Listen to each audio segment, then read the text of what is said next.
pipes gave way and crushed one of the kids. The boy named Ralph. They tell me he died instantly. I'm sorry, boss. It's my fault. I should have been keeping an eye on them. I'll let you know if we learn something.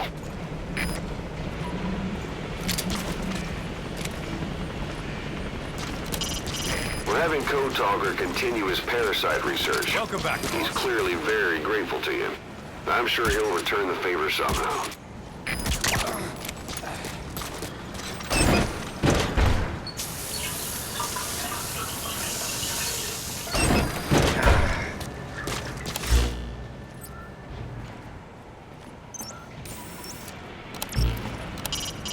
You can deploy a buddy from the ACC before a mission or from your iDroid. Think carefully about the mission's objectives before deciding who you better take along. If you develop specialized equipment for them, they'll be able to help you out in even more situations.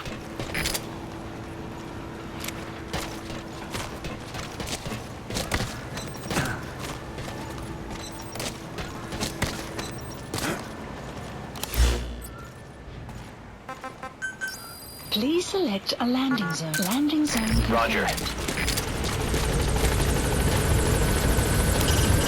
All mission-relevant data is aggregated in the ACC. That's where you can accept missions and change your equipment.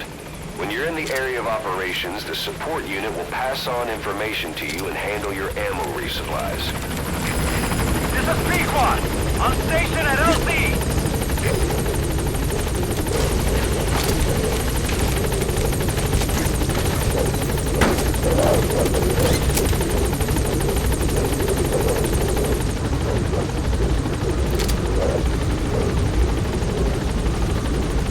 Gaining altitude.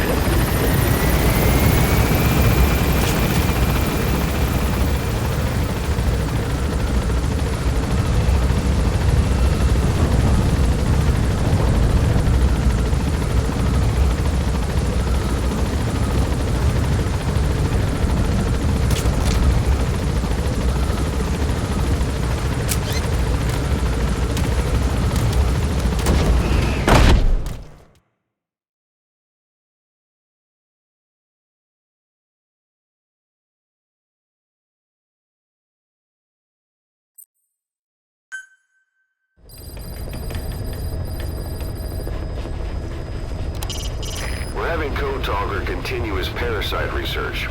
He's clearly very grateful to you. I'm sure he'll return the favor somehow.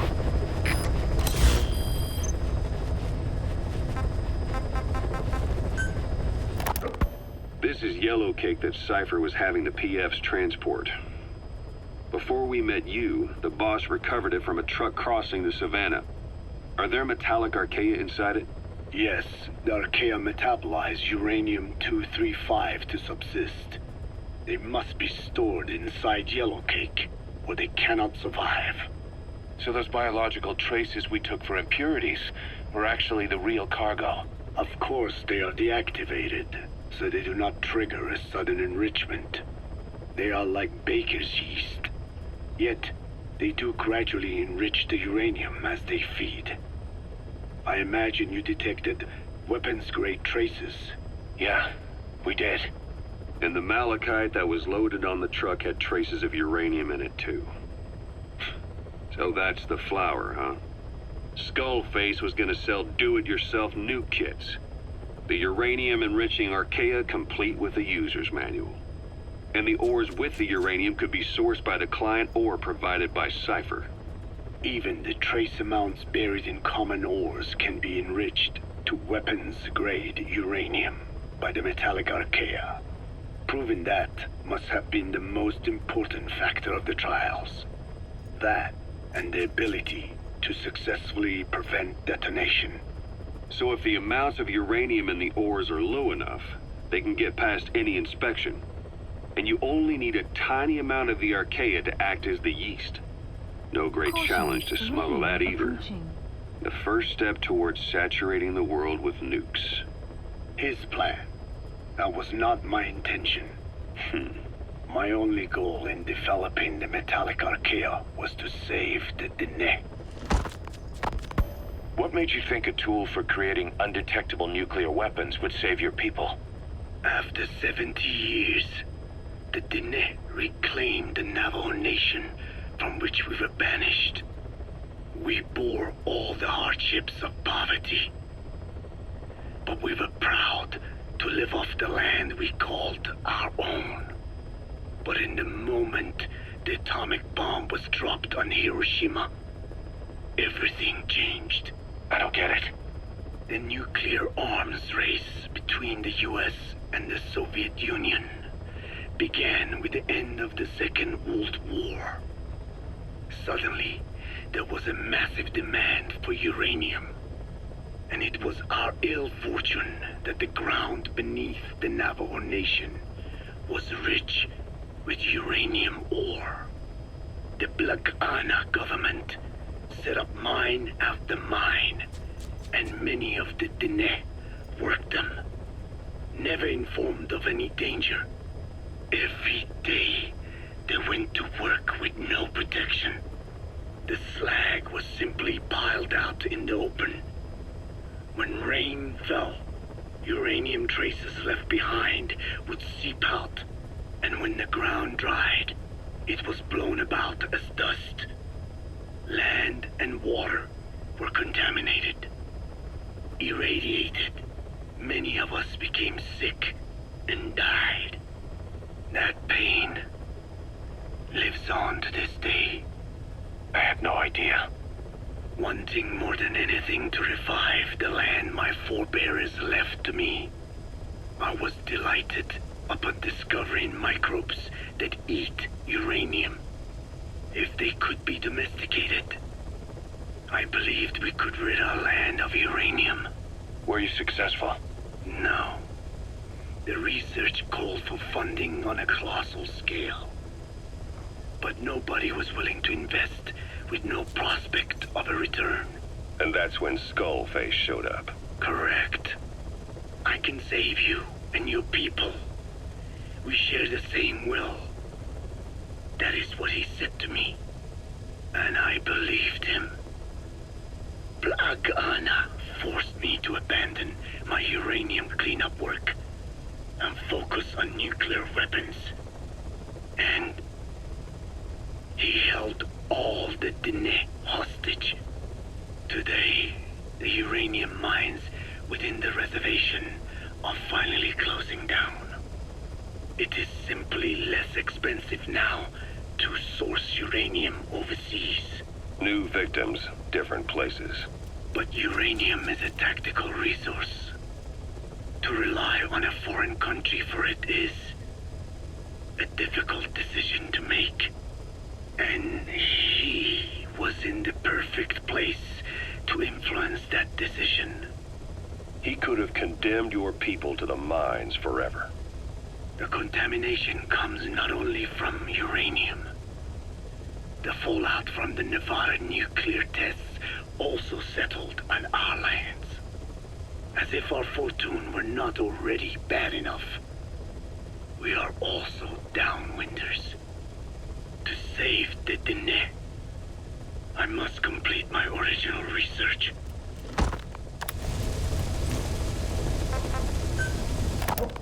The one that covers the parasite that lives on the surface of the skull's bodies is what gives them their power, similar to my children who live in my skin.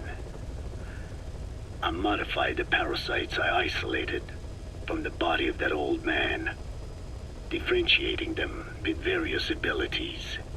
One that can blend perfectly into its surroundings by exposing the pigments in its cells at will. Another that, by harboring multiple species of metallic archaea, can oxidize and reduce metal. Isolating the one that covers and transplanting it into an artificial medium should provide the same abilities as the skulls, but they can only subsist within a human body. Once transplanted into the medium, they will eventually die. Another thing, the weakness of the one that covers is desiccation. Their surface moisture loss is greater than ours. The reason they give off mist is to alleviate this. by releasing the salts inside them as microparticles. Water vapor condenses around them, appearing as mist. But this dries out the atmosphere until they cannot even produce mist.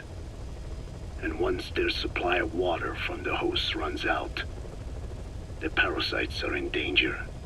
They, along with their host, enter a form of suspended animation. However, a similar effect occurs if they come into contact with a large amount of water. Rain, for instance, the one that covers will temporarily abandon other processes in his eagerness to absorb the water. pt113. Make the weather your ally.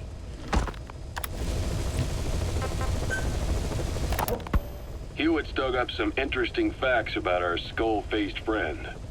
9 years ago, he was exiled to South Africa, stripped of political power. The upshot's that he ceased being a serious threat, in Cypher's eyes anyway. They eased up on surveillance, giving him an opening to establish his own military unit, one that answered to his will alone. Those men likely had no idea their orders were coming from Skullface. They probably didn't even know the organization was a part of Cypher at all. Anyway, it was in South Africa where he found renewed interest in parasites. And when he discovered the vocal cord parasites, he began to make his plan. Wipe the English language out of existence. Free the world, not by taking men's lives, but by taking their tongues. In his eyes, the greatest symbiotic parasite the world's ever known isn't microbial. It's linguistic. Words are what keeps civilization, our world, alive. There was something Skullface said.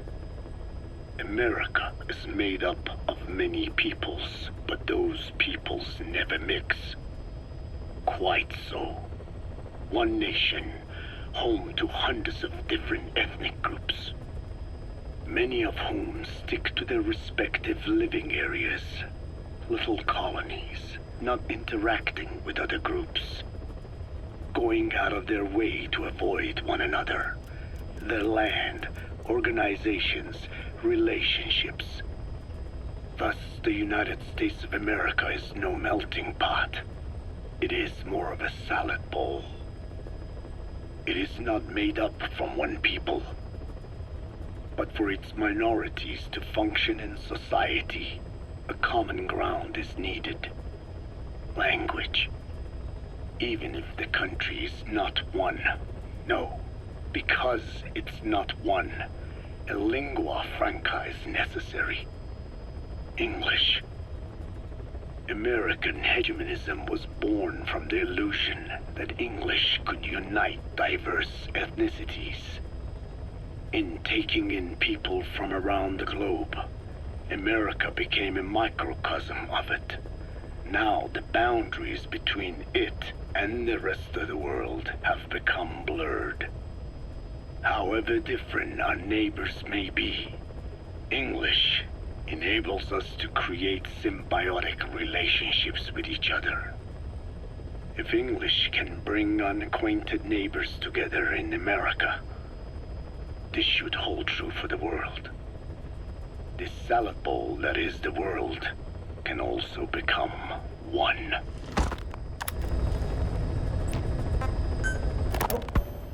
I have spoken enough. Your men can take it from here. Will you permit me to rest? Have something to eat? I thought you don't eat. I can subsist without food. But there is more to the act of eating than nourishment. We receive nature's blessings and reaffirm our part in it. And in doing so, we express our gratitude. Sorry, it's, hearing you say you don't need to eat and that you're a part of nature in the same breath. Anyway, what can we get you? Not exactly a 5-star restaurant, but the kitchen's used to serving a lot of different appetites. Hamburgers. Hamburgers? Even we didn't have become Americanized. I eat them often back home. And you just can't let him go. Well, as far as symbols of the American Empire go, hamburgers are pretty good. The victory of capitalism. Your people suffered so much at the hands of America, and you asked for hamburgers. We have suffered more than you can know. But I do not see hamburgers as an accomplice. A single dish, providing a balanced helping of nature's blessings. Meat, grain, and vegetable. How could anyone hate such a magnificent thing? Says the guy who can survive on photosynthesis. Balance has nothing to do with it. You just like a good burger. That is also true. Be warned, though. I have very high standards. Don't worry. I do too. All right then. One good old-fashioned all-American icon coming up. I look forward to it.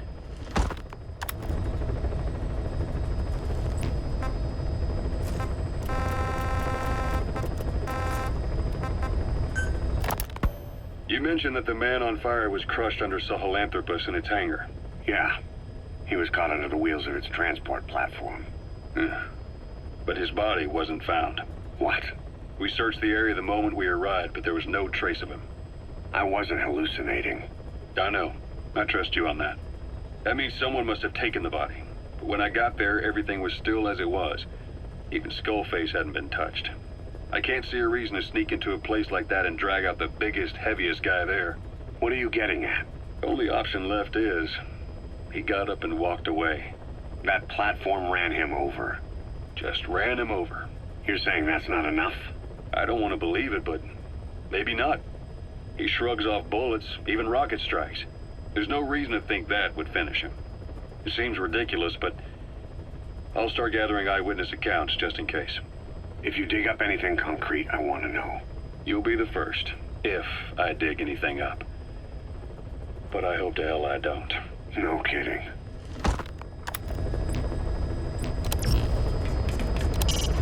You can deploy a buddy from the ACC before a mission or from your iDroid.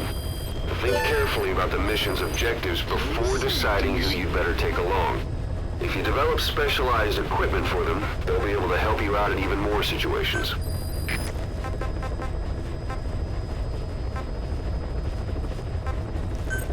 Unit dispatched.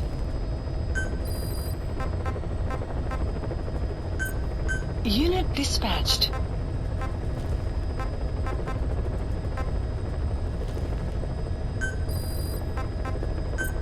Unit dispatched.